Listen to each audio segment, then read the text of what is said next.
ఎప్పుడు అనుకునేది ఒక పవిత్రమైన ఆలోచనతో ఒక కార్యక్రమం ప్రారంభిస్తే దేవుడు కూడా మనకి బలం అందిస్తారు. ఆ పని మనం పూర్తి చేయగలుగుతాం. అదే ఇక్కడ జరిగింది. అనేక మంది ఇబ్బంది పెట్టిన విషయం అందరికీ తెలిసిందే. అయినా కూడా ఒక సంకల్పంతో కమిటీ పెద్దల దగ్గర నుంచి, హనుమంతరావు గారి దగ్గర నుంచి, ఇటు పక్కన మన రాజుగారు కానివ్వండి, అబద్దయ్య గారు కానివ్వండి, శ్రీను గారు కానివ్వండి, అనురాధ గారు కానివ్వండి, అందరి ప్రోత్సాహంతో ఈరోజు మనం పనులు పూర్తి చేసుకునే పరిస్థితికి వచ్చాం. వాస్తవంగా మంగళగిరి చరిత్ర ఇంకా నేను నేర్చుకుంటున్నాను సార్. నేను వయసులో చిన్నవాడిని, చాలా నేర్చుకోవాల్సిన అవసరం ఉంది. పెద్దలు ఒక మాట అన్నారు, హనుమంతరావు గారు ఒక మాట అన్నారు, రాబోయే తరాలు ఈ పవిత్రమైన బాధ్యతని ముందుకు తీసుకెళ్ళాలి అంటే కంటిన్యూటీ అనేది చాలా చాలా అవసరం అని ఒక పెద్ద మాట చెప్పారు. నేను ఇక్కడ ఒక విషయంలో బాధపడేది ఏంటంటే యువకులు ఎక్కువ మంది లేరు. యువకులు ఎక్కువ మంది లేరు. యువకుల పైన కూడా బాధ్యత ఉంది. మనం ఎక్కడి పుట్టాము, ఎక్కడి నుంచి వచ్చామో, ఈరోజు ఈ స్థాయికి వచ్చామంటే దాని వెనకాల ఎంతోమంది త్యాగాలు ఉంటాయి. అది మర్చిపోకూడదు. తండ్రి త్యాగం చేసి ఉండొచ్చు, తల్లి త్యాగం చేసి ఉండొచ్చు, ఒక ఐటీ ఉద్యోగం వచ్చిందనో, పలానా ఉద్యోగం వచ్చిందనో ఇతర రాష్ట్రాలకి, ఇతర ప్రాంతాలకు వెళ్ళొచ్చు, కానీ ఎక్కడి నుంచి వచ్చామనేది మర్చిపోకూడదు. అది చాలా చాలా అవసరం. మంగళగిరికి ఒక ఘన చరిత్ర ఉంది. ఆ చరిత్రని కాపాడుకోవాల్సిన బాధ్యత ప్రజలందరి పైన ఉంది. ప్రత్యేకంగా నా పైన కూడా ఈరోజు ఉంది. ఇది నేను ఎందుకు చెప్తున్నానంటే, మొన్న జరిగిన ఎన్నికల్లో ఆ బాధ్యత మీరు నాకు అప్పగించారు. పెద్దలన్నట్టు తరతరాలుగా వస్తున్న సమస్యల్ని పరిష్కరించాల్సిన అవసరం నా పైన ఉంది. పెద్దలన్నట్టు రాజకీయాలు దూరంగా పెట్టి, అంటే పార్టీలు దూరంగా పెట్టి, కలిసికట్టుగా ఒక పక్కన నియోజకవర్గ అభివృద్ధి కానివ్వండి, గుడి అభివృద్ధి కానివ్వండి, కళ్యాణ మండప అభివృద్ధి కానివ్వండి, చేయాల్సిన బాధ్యత మనందరి పైన ఉంది. నేను అనేక సార్లు కూడా అన్నా, 4 సంవత్సరాలు 9 నెలలు మన ప్రాంత అభివృద్ధి గురించి, ప్రజల అభివృద్ధి గురించి, పేదరికం లేని మంగళగిరి గురించి మనందరం కలిసికట్టుగా మాడదాం, పోరాడదాం, నిలబడదాం. చివరి 3 నెలల మటుకు రాజకీయం చేద్దాం. అంటే ఎన్నికలు వస్తాయి కదా, 3 నెలల మటుకు మనకి యుద్ధమే కదా, అప్పుడు పోరాడదాం. కానీ 4 సంవత్సరాలు 9 నెలలు పక్కన పెట్టి హెరాస్మెంట్ కానీ, ఒక్క నిమిషం స్వామి, ఒక్క నిమిషం మాట్లాడినాడు. ఇంకా పూర్తి చేయాలి, నాదేం మీరు మాట్లాడు, నన్ను పూర్తి చేయని మీరు మాట్లాడు. రాజకీయాలు దూరంగా పెట్టుకుని కలిసికట్టుగా అందరం పనిచేసి అభివృద్ధి చేసుకోవాల్సిన బాధ్యత మనందరి పైన ఉంది. పెద్దలు హనుమంతరావు గారు మేము పైన కూర్చున్నప్పుడు మిగతా వాళ్ళు మాట్లాడేటప్పుడు కొన్ని సూచనలు చేశారు. తప్పనిసరిగా కమిటీ పెద్దలతో, హనుమంతరావు గారితో, అబద్దయ్య గారితో, అనురాధ గారితో, శ్రీను గారితో, రాజు గారితో, జానకి అమ్మ గారితో మేము కూర్చుంటాం, మేము మాట్లాడుకుంటాం, సమస్యలు మేము పరిష్కరిస్తాం. శాశ్వతమైన పరిష్కారం ఎత్తుకోవాల్సిన అవసరం మన పైన ఉంది. ఏదో వచ్చి మళ్ళీ తాత్కాలికంగా ఆలోచించకుండా సమస్యలకి శాశ్వతమైన పరిష్కారం చేయాల్సిన బాధ్యత మన పైన ఉంది. ప్రత్యేకంగా నా పైన బాధ్యత పెరిగింది. ఇది రాజకీయ వేదిక కాదు కనుక నేను ఇచ్చిన హామీల గురించి నేను మాట్లాడలేదు. ఇక్కడ పని ఆల్రెడీ ప్రారంభించాను, దానికి వచ్చే ఫలితాలు మీరు చూస్తారు.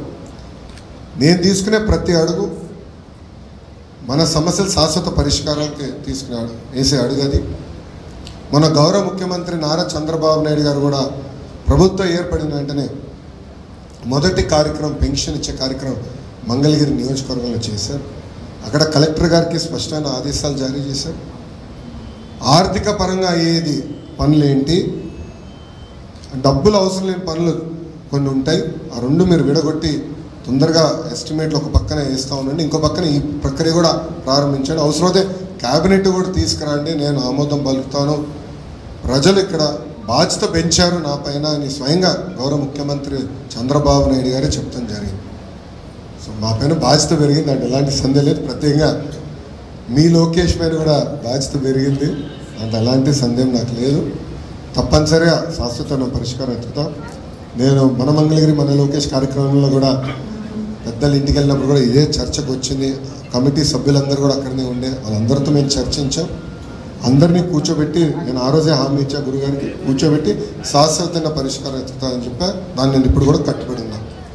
దాంతోపాటు పెద్దలు నేను కోరేది, యువకుల్ని కూడా ప్రోత్సహిద్దాం, స్లోగా తీసుకొద్దాం, వాళ్ళపైన కూడా బాధ్యత పెడదాం. ఎందుకంటే నేను ఈ భూమిపైన శాశ్వతం కాదు, ఎవరి భూమిపైన శాశ్వతం కాదు, కానీ వ్యవస్థ అనేది శాశ్వతం. సో యువకులకి అవగాహన తీసుకురావాలి, బాధ్యత పెంచాలి, అందరం కలిసికట్టుగా ఇది ముందలు తీసుకెళ్లాల్సిన అవసరం ఉంది.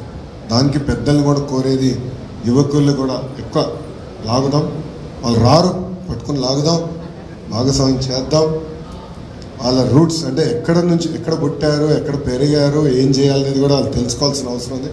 ఆ పవిత్రమైన బాధ్యత ముందలు తీసుకెళ్దామని పెద్దలు కూడా నేను కోరుకుంటూ, నాకు ఇంత అద్భుతమైన అవకాశం ఇచ్చిన మంగళగిరి ప్రజలకి, కమిటీ సభ్యులకి, హనుమంతరావు గారికి, మన అనురాధ గారికి, రాజు గారికి, అబద్దయ్య గారికి, మన శ్రీను అన్నకి, జానకమ్మ గారికి, అందరికీ పేరు పేరున నా ఉదయపూర్వక ధన్యవాదాలు తెలుపుకుంటూ మీ అందరి దగ్గర నుంచి నేను సెలవు తీసుకుంటాను.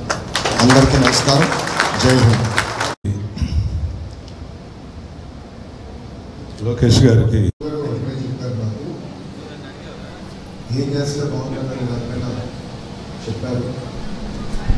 నిన్న కూడా క్యాబినెట్ మీటింగ్లో చంద్రబాబు నాయుడు మీటింగ్ అయిన తర్వాత గురించి చర్చించాను. సవితమ్మ గారు కూడా మంత్రి వర్యులు సవితమ్మ గారు కూడా అంటున్నారు. చంద్రబాబు నాయుడు గారు మాకు వేసిన ప్రశ్న ఏంటంటే, గతంలో ప్రభుత్వం అనేక కార్యక్రమాలు చేసింది కానీ ఎందుకు ఆదాయం పెరగట్లేదు అనే ప్రశ్న మాకు వేశారు. అక్కడ మేము దొరికిపోయాం, అందరం మంత్రులందరూ దొరికిపోయాం. సో మీరు వర్కౌట్ చేయండి, నూతన కార్యక్రమం తీసుకురావాలి. దానికి 2-3 సలహాలు ఇస్తున్నాం. మనం అందరం కూర్చుందాం. ప్రధానంగా ప్రభుత్వంతో సపోర్ట్తో పాటు మార్కెటింగ్ టైప్ చేయాలి. ప్రైవేట్ సంస్థలని తీసుకొచ్చి మార్కెటింగ్ లింకేజ్ అనేది చాలా చాలా అవసరం ఉంది. పెద్దలు మీరు చూసుంటారు, మేము ప్రతిపక్షంలో ఉన్నప్పుడు ఇక్కడ చేనేత సోదరుల కోసం లేటెస్ట్ మగ్గాలు తెప్పించి టాటా వాళ్ళతో ఒక టైప్ ప్రయత్నించాను. ఇంకా సక్సెస్ అయిందని నేనతో అంగీకరించట్లేదు. నేను కూడా నేర్చుకుంటున్నాను. నాకు కూడా కొత్త వృత్తి ఇది. నేను కూడా చాలా నేర్చుకోవాల్సిన అవసరం ఉంది. మామూలు కూడా నేను తోముతున్నాను, అది ఇంప్రూవ్ చేయాలనేది నా లక్ష్యం. తప్పనిసరిగా మీరు ఏదైతే కామన్ ఫెసిలిటీస్ చెప్పారో దానికి మీరు కట్టుబడి ఉన్నాం. రెండోది డైయింగ్ దగ్గర నుంచి, అంటే ఇది కేవలం మగ్గాలే కాకుండా పెద్దలు మీకు నాకన్నా మీకే బాగా తెలుసు, యాన్ కానివ్వండి, కలర్ కానివ్వండి, పట్టు కానీ మొత్తం ఉంటుంది ఇన్ఫ్రాస్ట్రక్చర్. అది మొత్తం స్టడీ చేస్తున్నాం.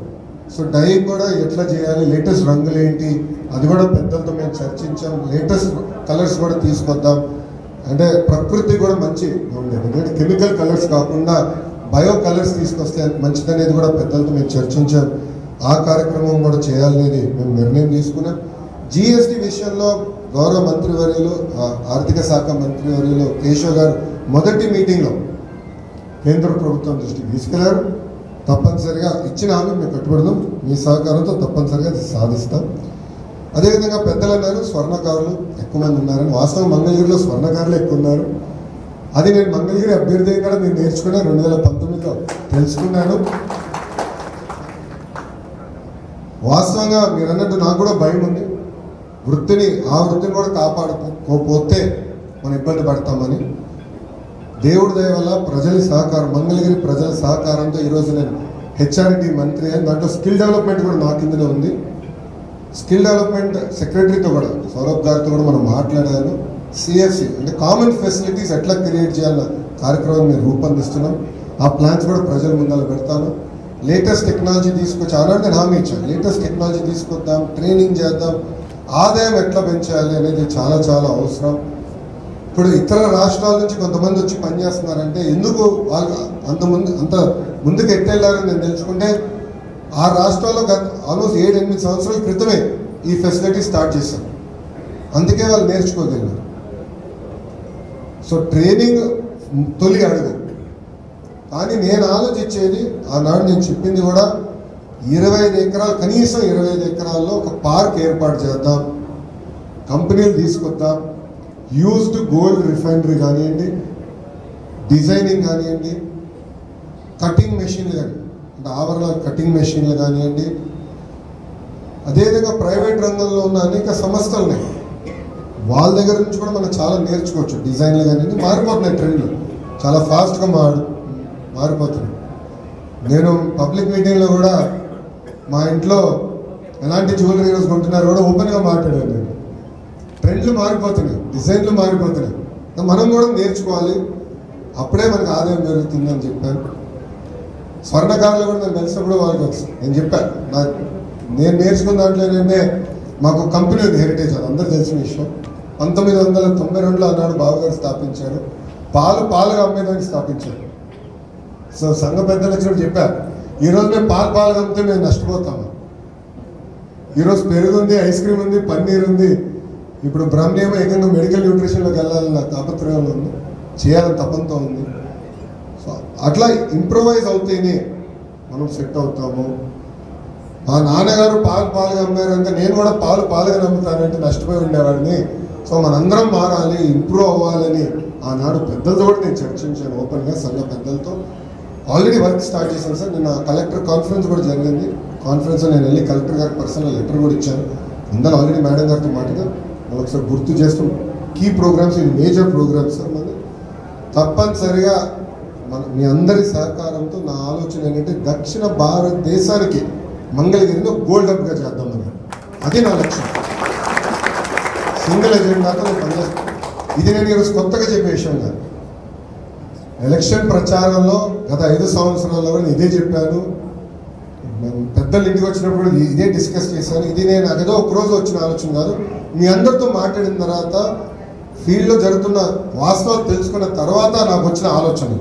అందరితో మాట్లాడాను, అడగండి, వేదిక ఉన్న పెద్దలందరితో మేము అందరం చర్చించాం. హనుమంతరావు గారు కూడా ఆ చర్చలు బాగా అందరితో చర్చించిన తర్వాతనే ఆలోచనలు మాకు వచ్చినాయి. దాంట్లో భాగంగా ఈ ఆలోచన కూడా వచ్చింది. అది తప్పనిసరిగా మీ అందరి సహకారంతో మనం సాధిద్దాం, కలిసికట్టుగా చేద్దాం. ఆదాయం పెంచాల్సిన బాధ్యత మనందరిపై ఉంది. ఒక పక్కన చేనేత వృత్తిని మనం కాపాడుకోవాలి, ఇంకో పక్కన స్వర్ణకార వృత్తి కూడా మంగళగిరికి వచ్చి అది మన కులవృత్తి అయిపోయింది. వాస్తవంగా మాట్లాడుకుంటే అది మన కులవృత్తి కాపాడుకోవాలి. మనం చూస్తున్నాం పక్క రాష్ట్రం నుంచి కొంతమంది వచ్చేసారు ఆల్రెడీ. వాళ్ళు మనం ఆపలేదు, ఎన్నాలని ఆపలేదు. 1 సంవత్సరం ఆపగలుగుతారు, 2 సంవత్సరాలు ఆపలేదు, దాని తర్వాత కోర్టుకు వెళ్ళి తెచ్చుకుంటారు. ఈ గ్లోబల్ ఎన్వైరన్మెంట్లో కాంపిటీషన్ అనివార్యం. కాంపిటీషన్ పెరిగేలా మనం ఎట్లా ఇంప్రూవ్ అవ్వాలి చాలా కీలకమైనది. అది ఆ లక్ష్యంతో నేను పనిచేస్తున్నాను. తప్పనిసరిగా సెంటర్ ఏర్పాటు చేస్తాం, ఇన్ఫ్రాస్ట్రక్చర్ క్రియేట్ చేస్తాం, ఆదాయం ఎలా పెంచాలి లక్ష్యంతో పనిచేస్తాం, లేటెస్ట్ టెక్నాలజీ తీసుకొస్తాం. మీరు చూస్తారు కదా, మహా అంటే ఒక 4-5 నెలలు కామన్ ఫెసిలిటీ సెంటర్ మేము స్టార్ట్ చేస్తాం. మ్యాక్సిమం 4-5 months ఆల్రెడీ డిస్కషన్లో ఉంది. లేటెస్ట్ టెక్నాలజీ ఎక్కడెక్కడ ఉందో కూడా మీరు కూడా సలహాలు ఇవ్వండి. వేదిక మీద పెద్దలందరూ నాకు సలహాలు ఇవ్వండి. లేటెస్ట్ టెక్నాలజీలు ఎక్కడ ఉన్నాయి, డిజైన్లు ఎక్కడ ఉన్నాయి. ఇక్కడ వాస్తవంగా స్వర్ణకారుల కులవృత్తి కూడా నేను కూడా కొత్తోడిని, నేను కూడా నేర్చుకుంటున్నాను.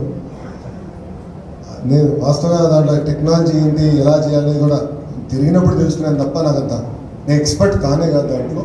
సో మీరు సూచనలు ఇవ్వండి, లేటెస్ట్ ఎక్విప్మెంట్ ఏం చేసుకొస్తే బాగుంటుందని పెద్దలందరి సూచనతో ముందరు తీసుకెళ్తాం. గతంలో చెప్పినట్లు 4 సంవత్సరాలు 9 నెలలు నా లక్ష్యం ఒకటే, అన్ని పక్కన పెట్టి నియోజకవర్గాన్ని అభివృద్ధి చేసుకున్నాను. సింగిల్ ఎజెండాతో పనిచేద్దాం. దానికి వేదిక ఉన్న పెద్దల సహకారం అవసరం. ఈ సమావేశానికి వచ్చిన పెద్దలు మీ అందరి సహకారం నాకు చాలా చాలా అవసరం. ఈ సభాముఖంగా తెలుపుకుంటూ పెద్దలు హనుమంతరావు గారు ఇచ్చిన సూచన తప్పకుండా పాటిస్తాం, అమలు చేస్తామని ఈ సభాముఖంగా నేను హామీ